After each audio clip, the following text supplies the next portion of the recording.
Shalom Bapak Ibu Saudara sekalian yang kekasih di dalam nama Adonai Yeshua HaMashiach.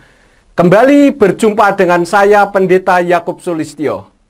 Kali ini saya membuat video yang saya beri judul Mendukung Sambo. Sebetulnya saya tidak tertarik untuk berbicara tentang masalah Irjen Pol Verdi Sambo karena sedang ditangani oleh yang berwenang. Tetapi karena teman-teman saya banyak yang kirim WhatsApp dan mengatakan bagaimana tanggapan Pak Yakub tentang Pendeta Gilbert Lomundong yang mendukung Verdi Sambo. Saya sudah berikan penjelasan, tetapi rupanya masih banyak juga yang bertanya, tolong dong Pak Yakub kasih tanggapan. Jadi daripada saya menjawab satu persatu, maka saya membuat melalui video ini. Nah, bagaimana tanggapan saya? Tanggapan saya bahwa Bapak Pendeta Gilbert Lomundong terlalu berani memberikan statement karena menurut saya itu terlalu intervensi urusan yang bukan haknya. Tentu saja dalam hal ini menyakiti hati orang tua dan keluarga almarhum Brigadir Yosua. Memang saya melihat pada akhirnya Pendeta Gilbert Lomundong minta maaf. Tetapi saya katakan bahwa permohonan maaf beliau ini tidak tulus. Kenapa saya katakan tidak tulus? Karena saya melihat ada surat teguran keras dari sinode supaya Bapak Pendeta Gilbert Lomundong ini minta maaf. Artinya kalau dia tidak minta maaf, ya dia bisa saja dipecat. Artinya beliau ini terlalu berani mengintervensi yang bukan wewenangnya, tetapi anehnya justru tidak berani menyatakan yang menjadi ranahnya, yaitu sebagai seorang hamba Tuhan, sebagai seorang pendeta, di mana beliau seharusnya lebih berani menyatakan bahwa Tuhan yang disembah oleh para nabi itu bukan Allah, tetapi Yahweh. Buktinya apa? Buktinya di dalam kitab Keluaran pasal 3 ayat yang ke-15 di dalam kitab Tenak atau kitab Torah, di sana berbunyi Wayomer ot Elohim el Moshe kotomar el bni Yisrael. Yahweh Elohi Avotakem, Elohi Abraham, Elohi Yitzhak, wa Elohi Yakob, selakani alechem zezemi leolam wezezekri ledordor. Yang artinya, dan Elohim berfirman lagi kepada Mose atau kepada Musa, katakanlah demikian kepada Bani Israel, bahwa Yahweh, Elohimnya leluhurmu, Elohimnya Abraham, Elohimnya Yitzhak, dan Elohimnya Yakob, telah mengutus aku kepadamu. Itulah namaku untuk selama-lamanya, dan itulah pengingat bagiku dari generasi ke generasi. Jadi dari ayat ini kita tahu bagaimana Yahweh yang disembah oleh Bapak Abraham, Yitzhak, Yakob, Mose itu bernama Yahweh, dan itu adalah Tuhan mereka, bukan Allah. Kalau selama ini kan di Yayasan Lembaga Alkitab Indonesia, kitab sucinya sudah diganti. Nama Yahweh menjadi Tuhan huruf besar semua, Allah huruf besar semua di Perjanjian Lama, lalu Tuhan hanya T-nya saja yang huruf besar dan Allah hanya A-nya saja yang huruf besar di dalam kitab Perjanjian Baru. Lebih lanjut di dalam kitab Keluaran pasal 6 ayat yang ketiga, di dalam kitab Tenak berbunyi Waera el Abraham, el Yitzhak, wa el Yakob, wa el Shaddai, usmo Yahweh, lo nodati lahem. Yang kalau diterjemahkan artinya, dan aku menampakkan diri kepada Abraham, kepada Yitzhak, dan kepada Yakob sebagai Tuhan atau El yang Maha Kuasa. Karena di sana disebut El Shaddai, yaitu Elohim yang Maha Kuasa. Tetapi nama saya Yahweh, bukankah atau tidakkah saya ungkapkan kepada mereka? Jadi Yahweh sudah mengungkapkan namanya kepada para nabi. Nah, kenapa? Karena Yahweh menghendaki agar jangan para nabi atau umat-umatnya menyebut nama sesembahan lain. Di dalam kitab Keluaran pasal yang ke-23 ayat yang ke-13, di dalam kitab Tenak berbunyi, Ufkol asyer amarti alechem tisameru weshem Elohim akhirim, lo taskiru lo yisama alpika. Yang artinya, dalam segala hal yang telah kufirmankan kepadamu, haruslah kamu waspada. Juga nama sesembahan-sesembahan lain, jangan kamu sebut-sebut, itu jangan keluar dari mulutmu.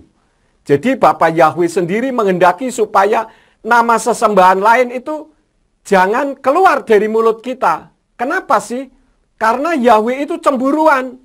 Di dalam kitab Keluaran pasal yang ke-34 ayat yang ke-14, di sana di dalam kitab Tenak berbunyi, Kilo tistakawe leel akhir ki Yahweh kanasmo el kanahu.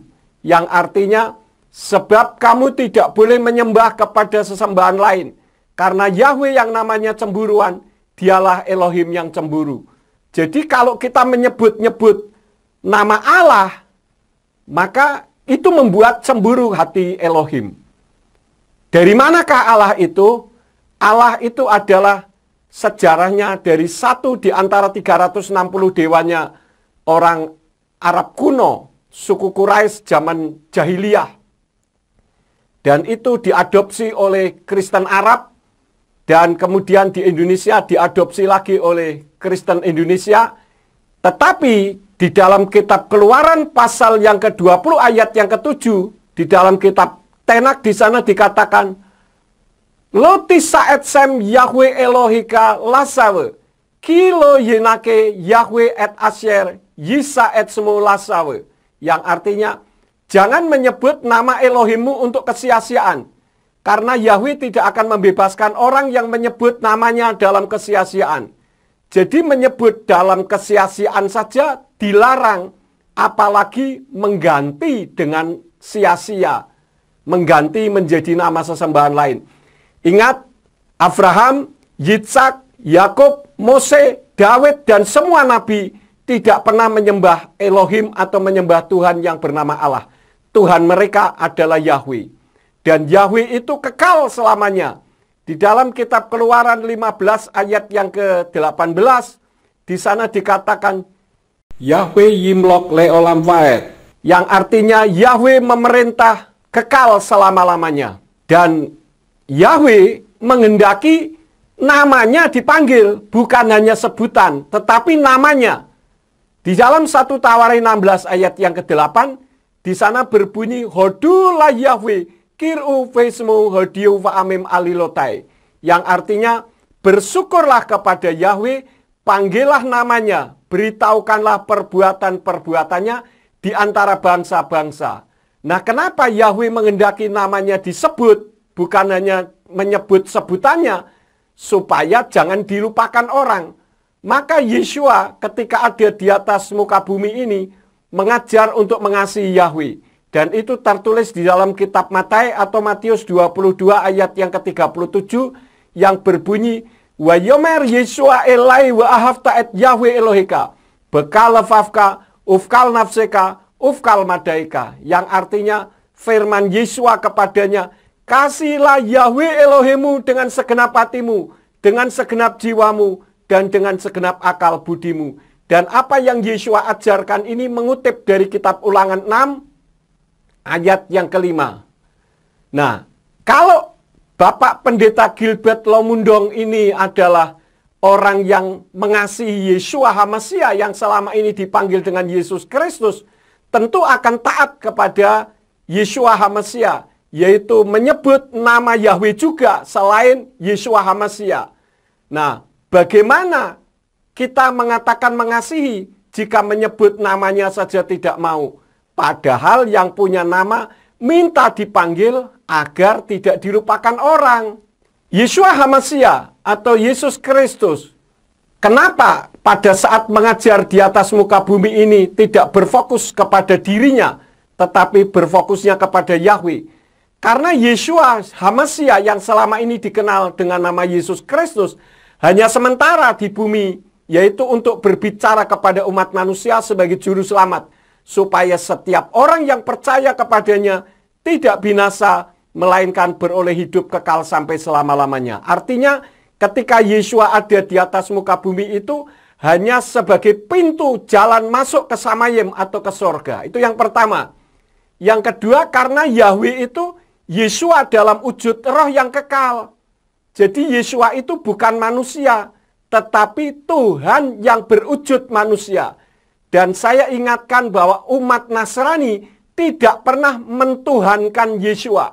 Tetapi Yeshua itu adalah memang Tuhan. Jadi bukan umat Nasrani yang mentuhankan, menjadikan dia sebagai Tuhan. Tetapi memang dia dari awalnya memang adalah Tuhan. Dan dia, yaitu Yeshua HaMashiach, adalah Yahweh itu sendiri. Buktinya apa? Kalau kita membaca di dalam kitab 1 Korintus 12 ayat yang ketiga dari kitab berbahasa Inggris yaitu Hebraic Root Version, di sana dikatakan, because of this, I make known to you that there is no one who speaks by the Spirit of Eloah and said that Yeshua is accursed, and neither is a man able to say that Yahweh is Yeshua except by the Ruach HaKodesh. Jadi ayat ini mengajarkan kepada kita, kalau orang betul-betul penuh Roh Kudus, maka orang itu akan mengatakan bahwa Yahweh itu Yeshua. Karena di sana dikatakan, Yahweh is Yeshua except by the Ruach HaKodesh. Jadi kalau ada orang mengaku sebagai penuh Roh Kudus, tetapi menolak Yahweh yang adalah Yeshua, ini Roh Kudus yang mana?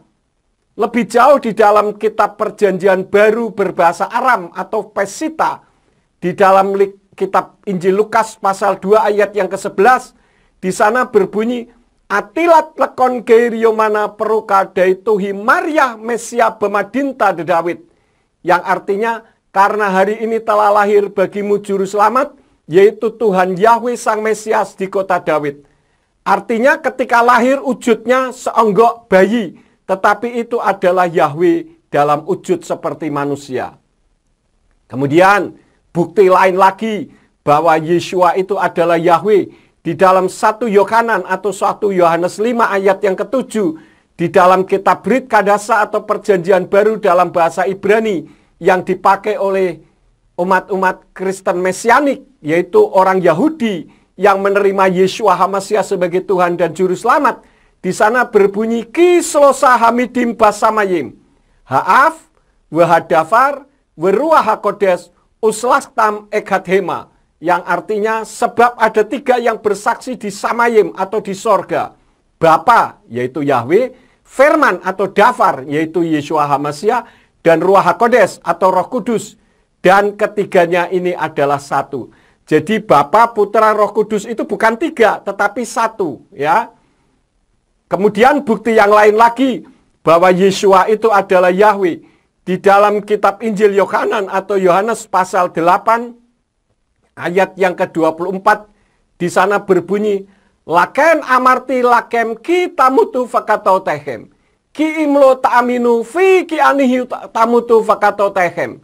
Yang artinya, oleh karena itu aku, yaitu Yeshua, berkata kepadamu bahwa kamu akan mati dalam dosa-dosamu, sebab jika kamu tidak percaya bahwa akulah dia atau Yahweh, maka kamu akan mati dalam dosa-dosamu. Dan ayat ini sedang membicarakan tentang Bapa. Saudara bisa melihat di dalam ayat yang ke-27-nya. Dan lebih mengerikan lagi, di dalam kitab Roma pasal 8 ayat yang ke-11, di dalam kitab Brit Kadasa, apabila kita menolak Yahweh, di sana berbunyi, We'im ruah el hamkim et Yeshua men hametim yiskon bakem. Halohu aser et hakim et Yeshua hamasya min hametim yiten kayim. Gam leat semotaikem halkukim lamawet baruahahu hasokem bakem. Yang artinya, namun jika roh El yang telah membangkitkan Yeshua dari antara yang mati berdiam di dalam kamu, dia, yaitu yang telah membangkitkan Hamasya dari antara yang mati, akan menghidupkan juga tubuhmu yang fana melalui rohnya yang berdiam di dalam kamu. Jadi Bapak Ibu Saudara sekalian, Yeshua yang ketika ada di atas muka bumi adalah dalam wujud Yahweh, dalam wujud seperti manusia, di mana dia berfirman kepada manusia tetapi ditolak dan akhirnya dia disalib, dia mati, kemudian dia bangkit kembali. Nah, ketika Yeshua bangkit, yang membangkitkan adalah roh Yahweh. Nah, kitab suci katakan tadi dengan jelas, namun jika roh El atau roh Elohim atau roh Yahweh yang telah membangkitkan Yesua dari antara yang mati berdiam di dalam kamu, dia yaitu roh Yahweh yang telah membangkitkan Yesua HaMasiah dari antara yang mati akan menghidupkan juga tubuhmu yang fana melalui rohnya yang berdiam di dalam kamu.